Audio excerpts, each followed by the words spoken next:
Hey y'all, it's your girl Stephanie. This is Wrestling Color Podcast. Make sure you thumbs up and thumbs down this video if you like what's going on. Join the comments and tell me how you feel about what I'm putting out and what we're talking about. Follow me on Instagram and Twitter. Subscribe. Turn on your notifications. Enjoy.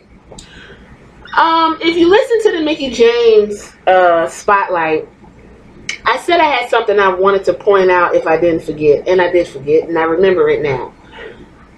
Mickie James bounced a lot back and forth, but she did get the women's championship 5 times.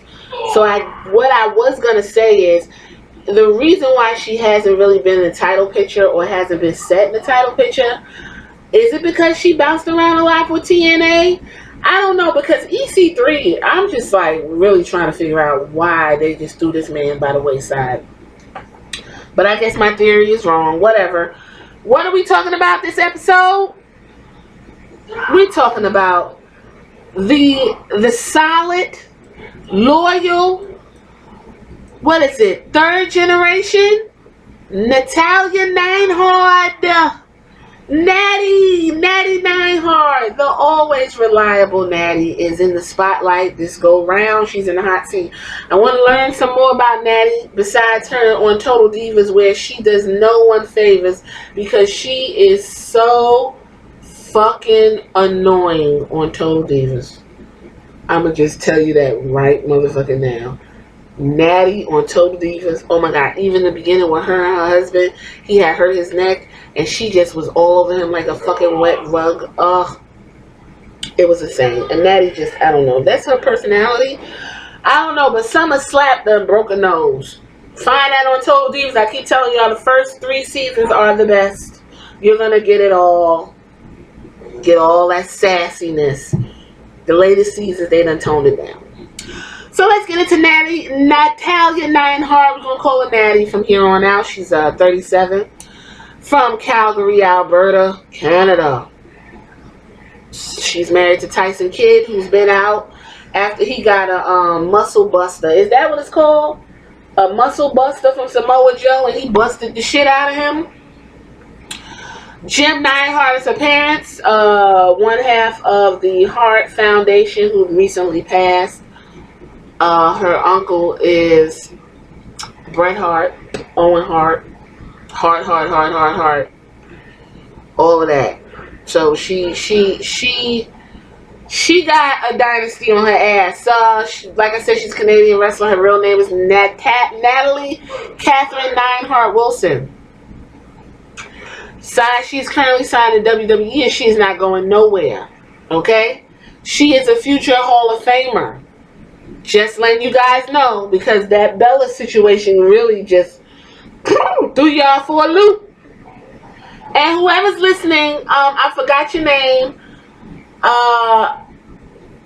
I'm gonna go back and fix up what I said about. Wait a minute, I believe her name is. Hold on. Oh my God. Sherry Martel. Look, I wasn't dismissing her, but I'm just saying she's like a valet for a majority of her career, and she's in the Hall of Fame. I was just pointing out that that's what she was doing.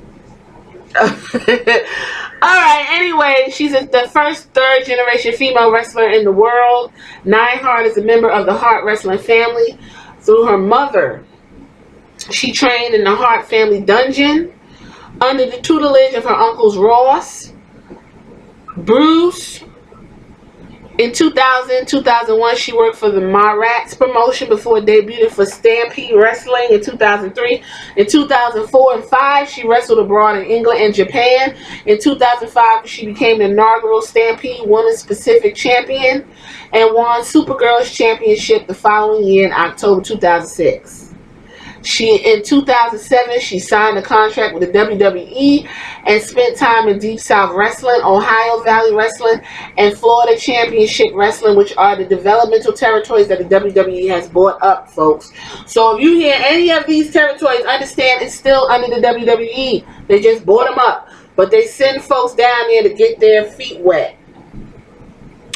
While in the Florida Championship Wrestling, she managed her cousin Harry Smith, known as David Hart Smith, during his WWE tenure. And her husband TJ Wilson, Tyson Kidd, y'all, when he was with the WWE. She debuted on the main roster 2008 in April, aligning herself with Victoria. And the following year, she began managing her husband again, and they joined Smith to form the Hart Dynasty. In November 2010, Neidhart won the WWE Divas Championship. Since July 2013, Natalie has been featured as a main cast member of the Total Divas. Like I told y'all, do no favors for Natty. In August 2017, Neidhart became the SmackDown Women's Champion after defeating Naomi in SummerSlam. She is the first woman in the WWE history to hold both the Divas and the SmackDown Women's Champion. There you go. First one. She held the Divas and the SmackDown. There you go. Early life, I'm not going through it. She's a Neidhart. What can you say? Her father's the Anvil. She got pictures with all of the greats, just like The Rock and everybody else. You grew up in it, you gonna be all around it. She was on the independent circuit of 2000 to 2007. Got signed to WWE in 2007. Hit them developmental territories. Formed the Hart Dynasty. Was a valet for her husband, and the other guy, forgot his fucking name just that fast. That's just absolutely terrible. Whatever. You know what I'm talking about. David Hart Smith, excuse me. She was a Divas champion for 2010 to 2011. She had that championship, I want to say 3 weeks later. Lost it at bragging rights to some bullshit, some chick that probably ain't supposed to have it. She was a part of the Divas of Doom, which is her homegirl Beth Phoenix. That was 2011, 2012. There was no women's tag team match, so what can you do? But they was whooping people's asses. Various feuds and alliances in 2012, 2014. You know, she's like the big show of the women. One day she's happy, one day she's sad, one day she's bad, one day she's good.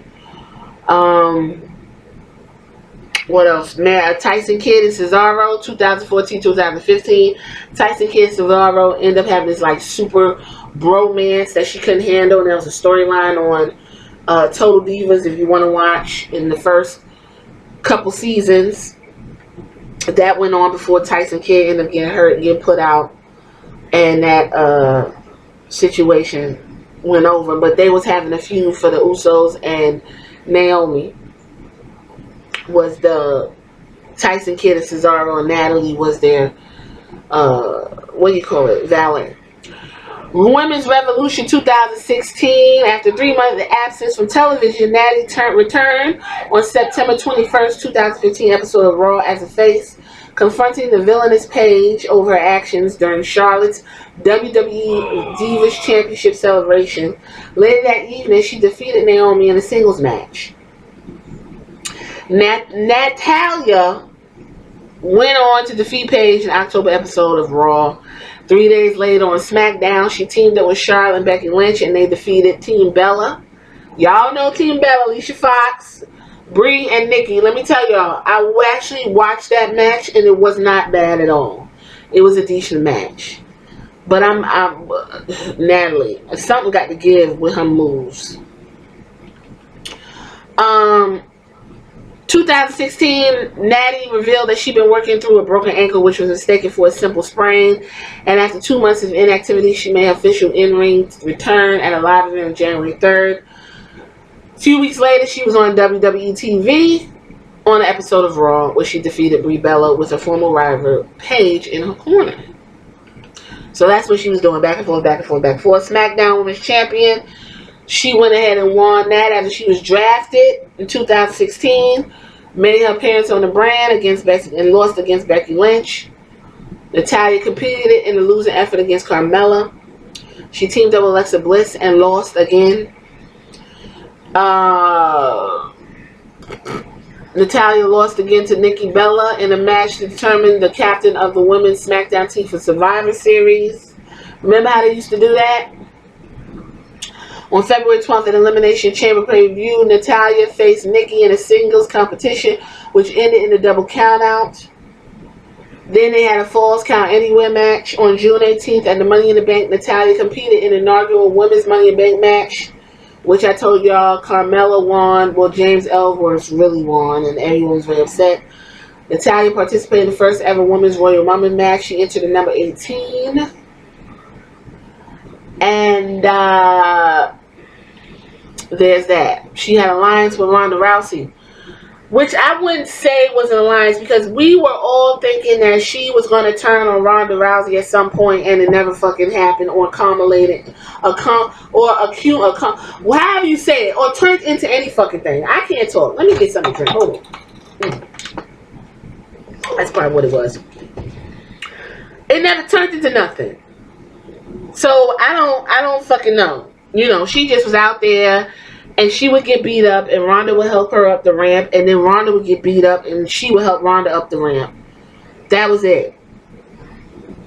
Various storylines from 2019 to present. She got, Sasha Banks came back. Sasha beat the fuck out of her in the ring. Then, I believe, Becky Lynch beat the fuck out of her.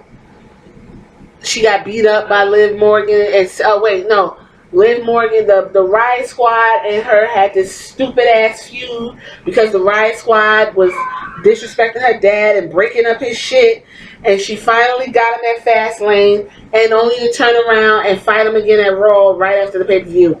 Fucking ridiculous. Natalya was defeated, like I told you, by Banks on Raw, and got in a feud with Lacey Evans, and then finally threw Lacey Evans off the side of the ring. But then they went on to try to fight the Kabuki Warriors, and Natalya defeated Lacey Evans at Crown Jewel, which was the first ever women's match to take place in Saudi Arabia. And now, apparently, we're going to get 2 more matches taking place in Saudi Arabia this coming Super Showdown, which I probably will not be watching because I have turned off my WWE network because there's nothing on there right now of interest to me. She writes a column for the Calgary Sun and the Edmonton Sun dealing with her life and career. I told y'all she was married to TJ Wilson since she was 12 years old, and if you watch the Total Divas, they couldn't believe that he was the only person she ever had sex with. Them two have been together since they were 12 years old. Him too. He has never had sex with anyone but her. They are first loves and got married on the show in a very beautiful ceremony, by the way. But to get to that wedding, she was working my fucking nerves. Total Divas, I'm telling y'all, the first 3 episodes, get into it. I believe that wedding was on the first season.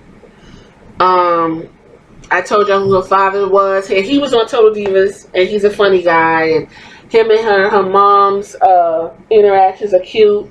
And she has a sister who has a crush on Big E. She got a sister who got a crush on Big E, and it's super hilarious. Please get into the first 3 seasons of Total Divas. I might even have to fucking review it so y'all could know. Total Divas was good the first 3 seasons, and they are available on the WWE Network. Get it while you can. She's all in the video games, and let's get into her accomplishments real quick. Canadian Wrestling Hall of Fame, individually and with the family. She is the Extreme Canadian Championship, Supergirls Championship 1 time. Pro Wrestling Illustrated ranked her number 4. In 2011, she was ranked number 11 at the top 30 female wrestlers in 2018 by Sports Illustrated. Stampede Wrestling 2-time winner. Women's Wrestler of the Year in 2005. WWE Divas Champion once. WWE SmackDown Champion 1 time. Wrestling Observer said her worst work match of the year was Bella, Brie, Cameron, Eva Marie, JoJo, Naomi, Nikki, AJ Lee, Oksana, Alicia Fox. That was Total Divas versus the Blonde match. They said it was a terrible match. I just want to say For her to be the only woman to have held the Divas Champion and the SmackDown Women's Champion, and is the only one, that is her history-making move in WWE, I'm going to need WWE to give Natalya another championship run. Simply because the bitch is loyal to a point where she is a complete loser on TV all the time. All the time. She's just a hot body. I think Natalie earned another run at any championship, Raw or SmackDown. She deserves it. She's been nothing but loyal. I never hear her complaining. She's a part of a history-making family. Yes, she will be inducted into the Hall of Fame eventually. But I need them to go ahead and give this woman another opportunity. Another thing, Natty, you need new ring gear. I'm beginning to think the seat of those pants stink. You wear the same shit every fucking day. You need moves. That little drop kick into a split, run and step on their back. Everyone can't do that because everyone can't do splits. That is it. And you putting them in a sharpshooter. Sweetie, I need new. You need to be totally revamped and repackaged right along with the Iconics. Natalya is stale at this point. No one cares. I knew no one cared about Natalya after she came back from defeating the Riot Squad. No one cared. She was in the ring crying about her dad. Sasha Banks made her triumphant return, beat the fuck out of Natty, and the crowd was saying, thank you, Sasha Banks. Mind you, Sasha Banks was a heel. Natty needs to be revamped. Period. Other than that, I learned some shit about Natty. Great. Hope you did too. Tell me, does Natty need to be repackaged? Or do you think Natty's fine for what she is? Do you think she needs another run at the championship? I do. I do. And I think if she's going to be a heel or a face, she needs to stay that way longer than 2 weeks. Alright, y'all. This is Wrestling in Color Podcast. I'm your girl, Stephanie. Hope you enjoyed. Hit me in the comments. Make sure you subscribe. Till next time.